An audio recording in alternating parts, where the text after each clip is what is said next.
You guys have this great new index out, the inaugural Best Cities to Work 2026.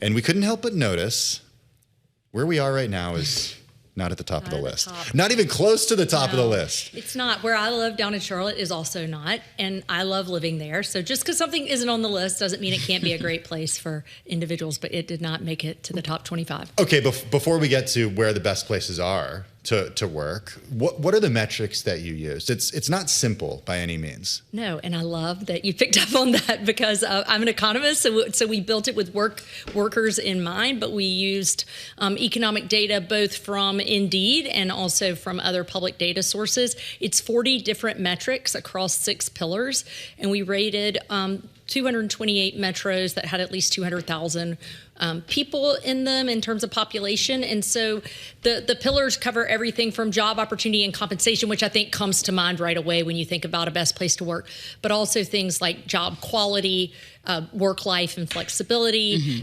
economic opportunity, and career dynamism. Like, is it easy to change jobs or change careers? So being a great city to work is actually pretty complicated. So the metric is pretty complicated itself, but we hope that it's very usable for lots of different groups of folks.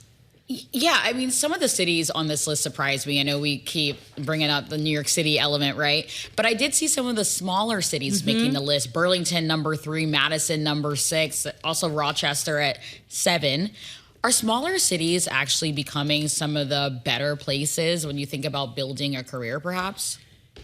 Yes, absolutely can be. I think that one of the things you'll notice is that there are very large metro areas on the list. And like you mentioned, there are some much smaller ones. Many of the smaller ones have high concentrations of what we call sometimes eds and meds. So a lot of them are towns with large universities.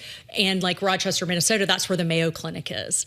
And so these large institutions that are based in somewhat smaller metro areas, they bring in a lot of activity, right? They bring in a lot of other businesses that are created around them, lots of smart people that are bringing with them entrepreneurial spirit and those sorts of things. And so as we built this metric, Burlington, Vermont, which came in at number 3, as I built the metric, they were up at the top pretty much the whole time. So I've never even visited Burlington, Vermont, but I want to go now. We were talking about this really earlier. Nice. You guys got to go. You're saying it's great. Got to find my way over there. Yeah. Boston, Washington, D.C., Burlington, the top 3. Interestingly enough, I was surprised to see a couple Silicon Valley names in there. San Francisco is in there and San Jose are both in there. Is that because these 2 round out the top 5? Is that because compensation in these areas right now matches that high cost of living? Yes. So what was surprising to me, I thought as we worked on this, that once we adjusted for cost of living and taxes, because we adjusted for state and local taxes, that maybe some of those compensation gaps would close, but they did not for those 2 metro areas. They still come to the top, even after adjusting for cost of living, cost of housing, cost and taxes, which is pretty amazing. How do you use Indeed hiring data in great this question. process? Yeah. So one of the really exciting things about this is we came out with a brand new metric called the Indeed Labor Market Tightness Index. That's actually the most heavily weighted metric in the entire index. And this basically looks at how easy or hard it is to get a job. So we have data in there from Indeed on how many job postings there are. We have data on wages. We have kind of our standard hiring lab data that we usually collect.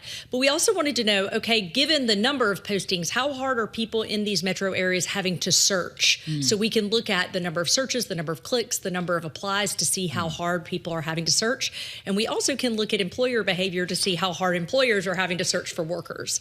And so that was a new metric for us, but it's one we'll start rolling out, I think, on a monthly basis because it's really telling. Because there are some metros where the labor market's really slack because labor demand has fallen, but there are other places where it's hard to find a job, but it's more because there's a mismatch between the jobs that are available and maybe the skills that people have locally. So I'm going to talk about a personal connection. I see Charlottesville, Virginia on here ranked number 1 for job quality and security. I went to the University of Virginia. Okay. Is this an area that's also essentially underpinned by the fact that you have the University of Virginia Medical Center? Yeah, this is one of these eds and meds towns, right? So you've got a place that's a relatively small, not a tiny metro area, but relatively small. But just think about your time in Charlottesville and the amount of talent, human capital and physical capital that is there, not only because of the University of Virginia, but there's also a medical school there, and you have a large medical system.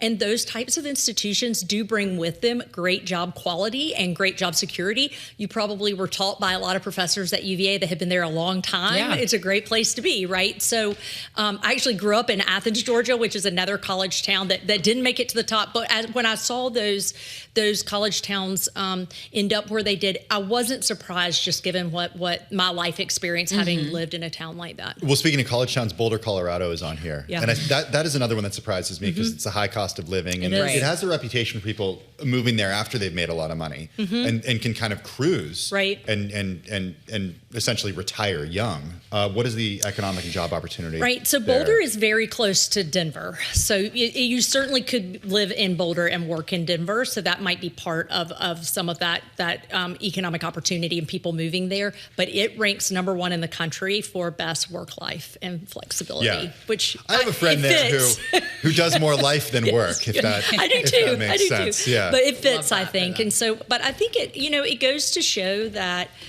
different places do have different strengths and weaknesses. And one of the things I would say is that the cities that rose to the very top were places that had relative strength across the board.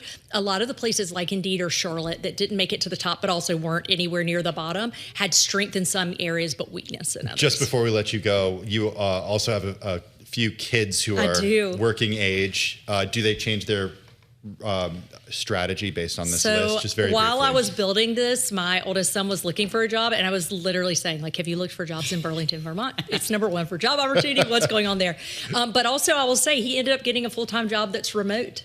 And if you have a remote job, you might want to look. You can sort our metric by different pillars. That work life and flexibility, or some of the other metrics might mean a lot to you. Okay, it means he starts paying rent if he stays at home, I guess. Right. I guess that's what it means. He's going. Okay.